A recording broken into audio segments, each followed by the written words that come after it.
la región Canibaja, del estado de Baja California. En fin, cuestiones que consideramos que son importantes que usted conozca o que las recuerde si ya las sabía, pero es importante para, sobre todo, entender mejor a esta ciudad en la que nos ha recibido a lo largo de tantas décadas a tantos mexicanos de otras latitudes y entender mejor cuál es la historia y por qué somos como somos y por qué esta ciudad se proyecta hacia el futuro con muy buenas perspectivas. Julián, ¿cómo estás? ¿Qué tal, Fernando? Muy buenas tardes, un gusto saludarte. Rodrigo, también muy buenas tardes para ti. Y en efecto, como hemos venido hablando semana tras semana de hechos, lugares, pasajes interesantes de la historia de Tijuana, hoy toca hablar de otro penal muy famoso. Ya en otra ocasión hablamos de la cárcel de la 8.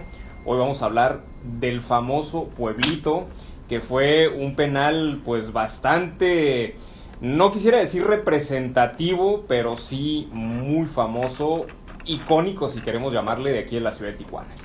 Sí, claro, la penitenciaría que se encuentra en la delegación La Mesa, es correcto, aquí en Tijuana, que ha sufrido pues una muy evidente transformación, ¿no? Porque antaño, digamos allá por la década de los 90 todavía sí se le identificaba justamente como el Pueblito, y no era un término gratuito, porque realmente en el interior existía algo parecido pues a un pueblito. Pueblo, tenía sus restaurancitos, su casa de cambio, todo se vendía, parecía que uno estaba, no sabía a veces, no sabía si estabas dentro o afuera, ¿no? Yo creo que nada más faltaba hasta un aeropuerto ahí adentro, ¿no? Sí. O sea, era una especie como de estado dentro del estado. Sí, un sitio de taxis, todo eso.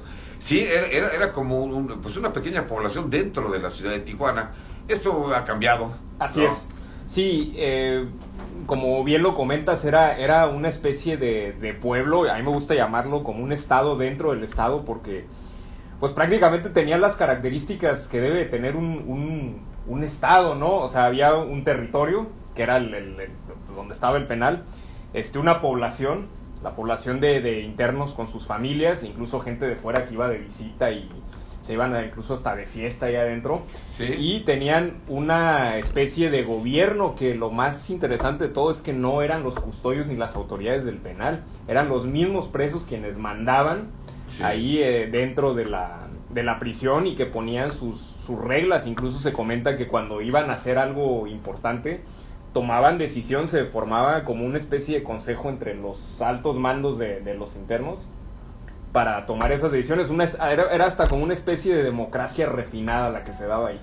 Sí, incluso había las clásicas carracas donde residían los reos con menores recursos económicos, y había departamentos muy bien montados con sus televisores, su refrigerador personal, en fin, áreas privadas para aquellos internos que tenían más recursos. Así es, y es muy curioso porque, bueno, se inicia en 1956, en 1955 y en 1956 se inaugura el penal. En aquel entonces la Mesa, estaba en las afueras de la ciudad, y lo que había eran terrenos donde la gente sembraba rancherías, parcelas. Sí. Hubo en esos años una sequía muy grande, entonces empezaron a vender sus terrenos, ¿no? En una de esas el gobierno dice, oye, vamos a comprar ahí unas cuantas hectáreas y vamos a levantar un penal.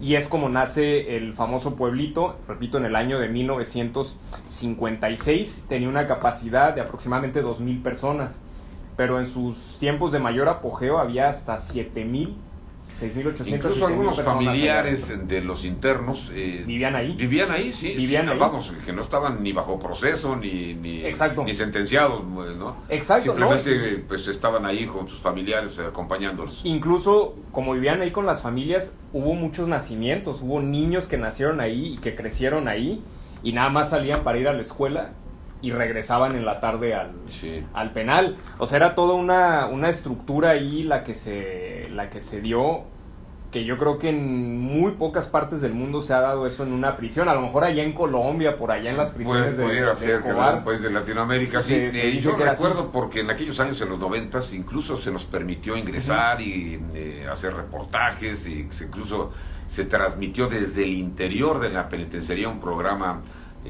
nacional, aquel que conducía Nino Canún. Sí, cómo no. Se hizo desde el interior y opinaron y hablaron los internos y todo, en épocas de pues mucha mayor libertad en este sentido, Sí. porque las autoridades pues eran mucho más accesibles en este sentido.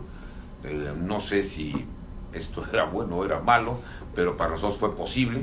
Y fue, creo yo, sumamente interesante porque a mí no me cuenten, yo estuve adentro, creo que digo, de visita. Sí. Vale la pena aclararlo. Trabajando. Claro. Rodrigo, tú también conociste, ¿no?, este lugar. Sí, tuve la oportunidad de conocer este lugar, realmente en una experiencia bastante extrasensorial, porque realmente, sí, no, bien loco, de repente yo tenía meses, siempre había venido a Tijuana, conocía las historias, pero ya establecerme lo hice por ahí del 85, 86, y de repente en esa época alguien me dice, oye, vamos a una fiesta. Me dije, ok, vamos, adelante. Y voy viendo que se estaciona enfrente de la penitenciaría. ¿Y la fiesta era allá adentro? La fiesta era allá adentro, estaban los cadetes de Linares, Sí. estaban luchadores, estaban artistas de todo tipo. Debe haber sido una buena fiesta. Sí. Era de un narcotraficante que le decían el Mil Máscaras, en esa época era muy famoso.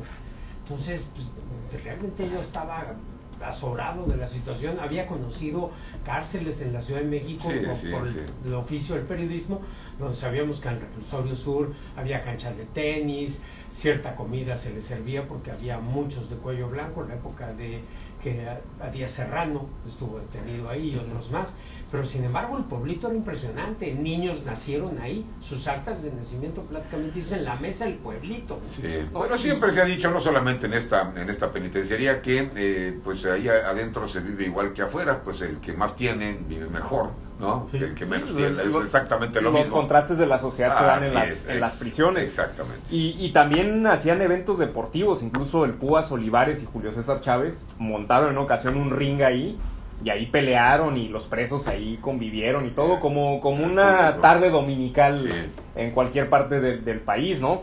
Y había de todo, o sea, lo que tú quisieras lo conseguías. Había bar, había arcade, había steaks. Un steakhouse, restaurantes de buen nivel, había de todo. Un restaurantero famoso de Tijuana, Tony, en paz descanse, él servía comida dentro de la penitenciaria. Exactamente. En los 90. Sí, y podías conseguir de todo, ¿no? Incluso, pues bueno, drogas, armas, prostitutas, fugas, se organizaban fugas, que hubo una muy famosa, de esa voy a hablar el próximo jueves, en 1973, una banda de traficantes de Estados Unidos se fugaron de ahí, o sea, hicieron un túnel. Entonces el 73. 73. El señor Guzmán no fue el pionero. De Mel Gibson que se llama Busquen al Gringo, que se supone que sucede todo en el pueblito. Mira. Así es. Bueno, también el caso, ¿te acuerdas de la Madre Antonia, no? Pues ella vivió ahí. Sí, bueno, vivía ahí asistiendo a los reos. La calle reos. tiene el nombre de ella, la calle lateral donde están los juzgados. Sí. Así es. No, y se dice incluso de los presos de alto nivel económico, los peces gordos, incluso andaban con escoltas armados allá dentro del penal, o sea, los custodios ni se metían. ¿Por qué? Pues porque los sobornaban y hacían lo que estos personajes les indicaban, ¿no? Es todo un recinto muy interesante, repito, es como fue las Islas Marías, ¿no? Que también era pues un pueblo ahí en la... Sí, bueno.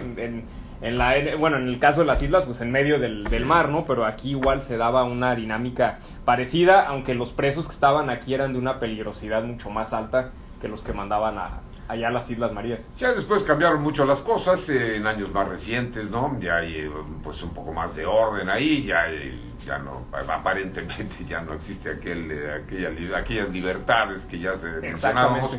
Se construyó el penal del Hongo, se transfirieron a muchos reos para allá, en fin, se despresurizó este penal, pero ahí sigue dando servicio para el que fue creado. Sí. Pero ya no es no es el pueblito, ya no opera como pueblito. Sí, claro. No, ya no es ese parque de diversiones que era antes, ¿no? Ahorita sí ya funciona como cárcel ahí. Digo, a mí nunca me tocó conocerlo ni visitarlo cuando fue el pueblito. Después fui por cuestiones de trabajo, incluso me invitaron una vez a tirar un campo de tiro que tenían ahí atrás de la policía. Y es la única vez que me paré, pero pues no, ya cuando le pregunté ahí al oficial, digo, oye, ¿todavía hay lo que había hace algunos años? Y dice, no, ya no queda nada. Sí, limpiaron todo aquello. A partir del 2002, de hecho aquí tengo la fecha que me dio, no se me olvidó, fue en agosto, el 20 de agosto del 2002, cuando fue, se puede decir que destruida esta dinámica, y llegó la PFP en aquel entonces y el ejército, y se llevaron a todos los reos a diferentes penales del país, y a unos se los llevaron, a los de menos peligrosidad, aquí al Hongo, que estaba recién inaugurado en aquel año.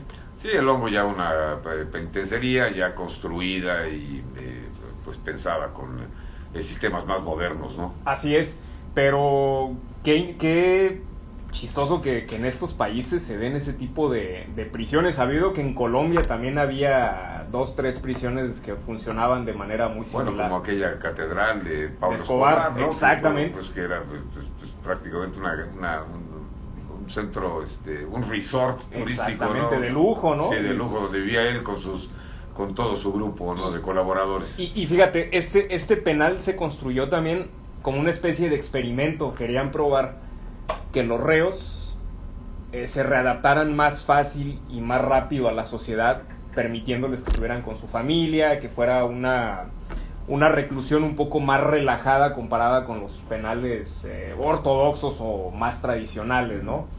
Pero pues al parecer no sirvió de mucho, porque después ya ser un estado sin ley más que la de los reos que estaban ahí. Sí, era una caricatura, ¿no? De una prisión, sí, realmente, bueno, ¿no? Sí, no operaba. Oye, vivían hasta mejor, yo creo, que mucha gente que estaba afuera. Sí, probablemente. Se dice que en las celdas hasta mesas de billar, bar, tenían todo de todo, o sea, pues, prácticamente es como estuvieran en libertad.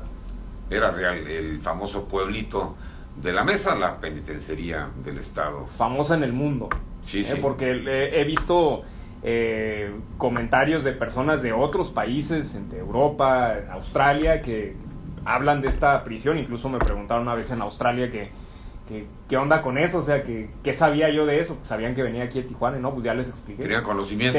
Conocimiento de esta cárcel, muy famosa. Tan peculiar. Así es. Muy bien, bueno, pues ahí está, seguimos recordando. Dice que fue construida entonces en la década de los 50. Sí, 1955 inicia la construcción, 56 se inaugura y se acaba este estado especial de este recinto en 2002, agosto del 2002, hace 22 años ya que... Sí, fue sorpresivo, llegaron con camiones me acuerdo. de la antigua 3 Estrellas de Oro, lo recuerdo muy bien. Nadie sabía qué estaba pasando y sacaron a toda la gente y metieron bulldozers, máquinas, aquí, se acabó todo lo que había, inmediatamente acabarlo. Y digo, y hubo también motines, ¿no? Uno recordará que el motín del año 2000, motín de 2008, 2009, que también fue muy sonado en su época. Pues como casi todas las cárceles, ¿no? Digamos. Bueno, hay su historial, yo no sé si todas, pero...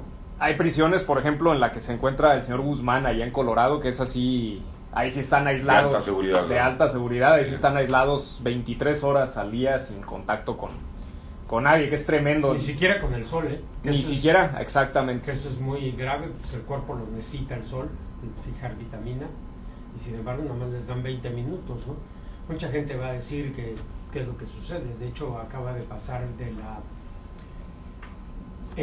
la hermana de García Luna se queja de este tipo de atención que no se le está dando en la Ciudad de México, de sus medicamentos y medicina, ¿no?